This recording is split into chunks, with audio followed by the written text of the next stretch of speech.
Well, I think it'd be fine if on that night, and if the women were here for Yeah. that one, and they arrived at the conclusion. Now everyone's going to have their different conclusions and everything else. Anyway, but to arrive at the conclusion of saying, do you know what?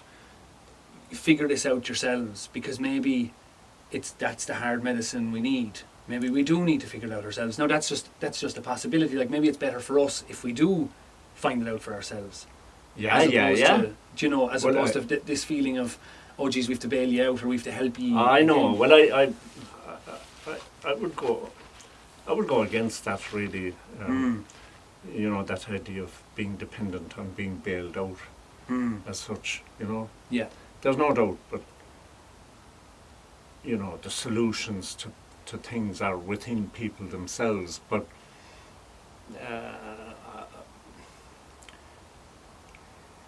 I think just all I would ask out of it is that there's people talking about it. The women have talked about it among themselves. That in itself is a release if you're present to that kind of suffering and unable to, because you're unable to break through to connecting. And they may come up with ideas, or I don't know. I don't look for outcomes as such. It'll take whatever course, and I appreciate its value, yeah, as well. And see the necessity. And definitely see the necessity. This is only one thing, you know what I mean? There was a necessity to deal with this, you know, yeah. So that's the women's night. So it's a collective night first on the 7th. On the 11th, it's the women gathering, and on the 12th, then I'd better read the sacred text. It's the men gathering on the 12th. Yeah. Finding the sweet spot.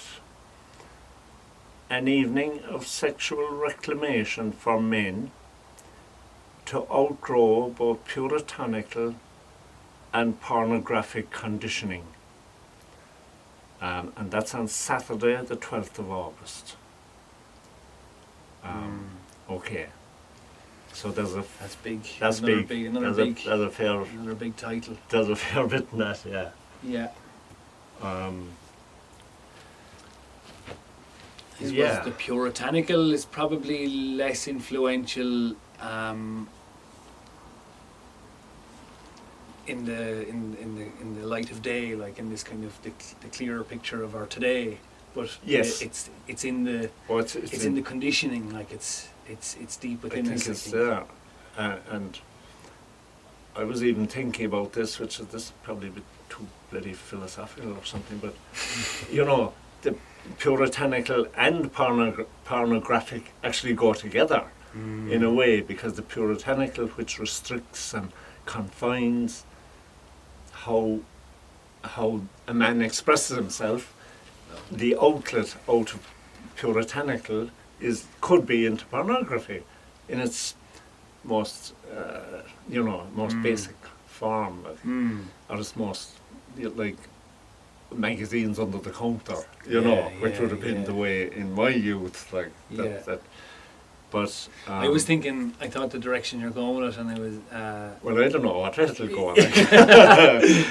I was thinking more like the Puritanism and the effects of that the puritanical mindset, that constriction and Yes. shame and all of that. Yes. The similarity I see then with pornography is it ultimately is a constriction. It ultimately ends up in shame. It ultimately ends up in the very same place. A total and utter limitation of the experience, like. Yeah, and it. I suppose it's. Well, I would allow. Pornography is a very strong word, really, but. It is how is one's gaze on a woman that you like or whatever. When is it pornographic, if you like, as a word, or when is it more authentic? And just that you know, to find a way, like, to free ourselves from the kind of dichotomies, maybe, or the kind of different tales around this, like, that we carry around with us. I don't know. I suppose I would be interested in that in terms of similarly to the gaze, but then to the touch. Do you know, Yes. when you're intimate with somebody, Yes. is, I think the pornographic way, I think what is pornographic in a sense is the outcome. This outcome of like wanting to get to the point of climax, or of having had sex, or having gotten what you think you need to feel accepted, or whatever. That is kind of a pornographic way of looking at that. And then those beautiful times where you discover the sports teams use it all the time, the process. The process in intimacy is what it's about, maybe. It's gorgeous. Like, I suppose the biological drive, like, is, it doesn't care about process. You know, in some ways, like, but still, I mean, that doesn't take from what you're saying at all. I think it's more in terms of capability. I mean, there are times when the drive is the drive, and the woman wants the drive as much as the man has the drive, and that's all balanced as well. But if it's that, in the absence and the inability of those that intimate, of that overall intimate experience, where the very beginning is as nearly as good as the very end, where it's all just one process, one thing. That's possible. I think is where. You know, that's the sweet spot.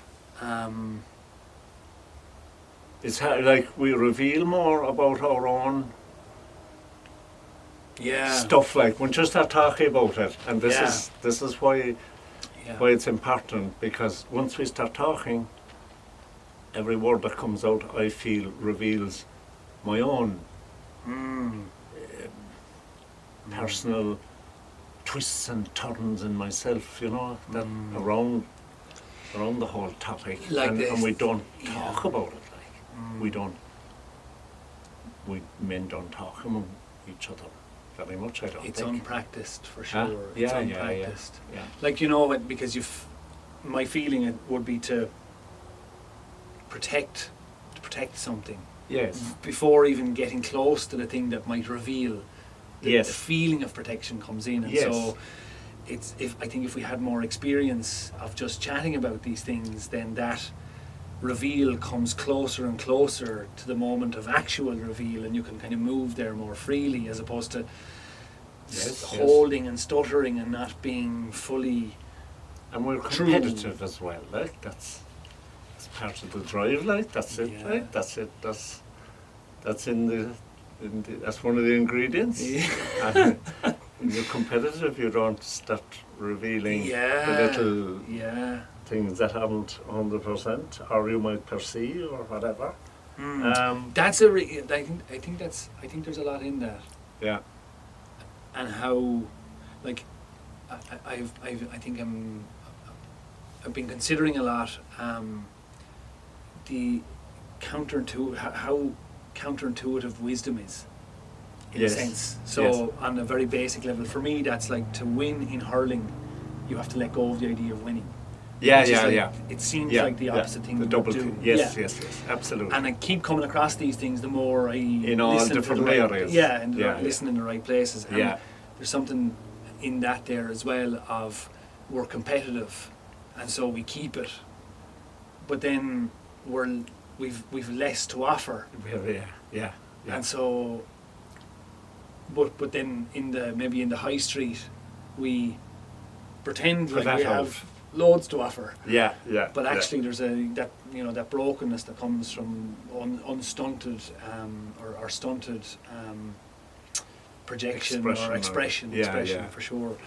So no, that's really interesting.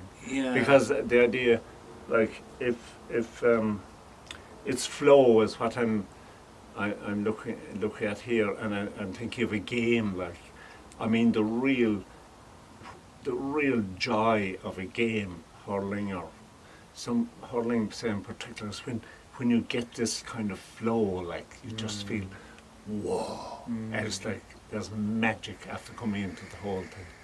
Like that is, and that is, it's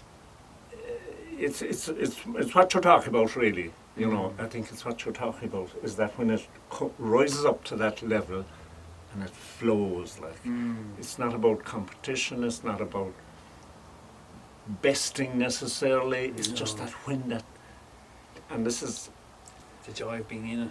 yeah, I mean, that's something, that's trust to God, really, like, Yeah. when that happens, like, you feel like, wow, I'm in tune, everything is in tune, everyone around me is in tune, you know.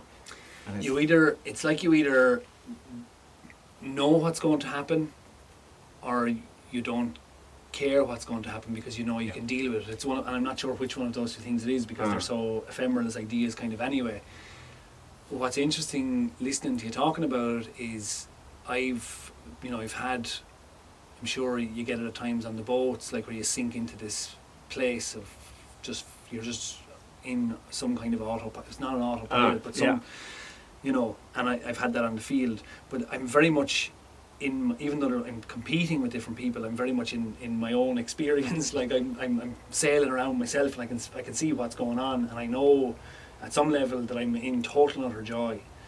When you're with another person, yes, in an intimate experience, there's a different level of trust almost required. yes, That separates those two things. Now, I can't go much further on it because I'm only kind of arriving there as you're talking about it. But it ups the stakes. It certainly does. Yeah, you know. No, I wouldn't even go there now.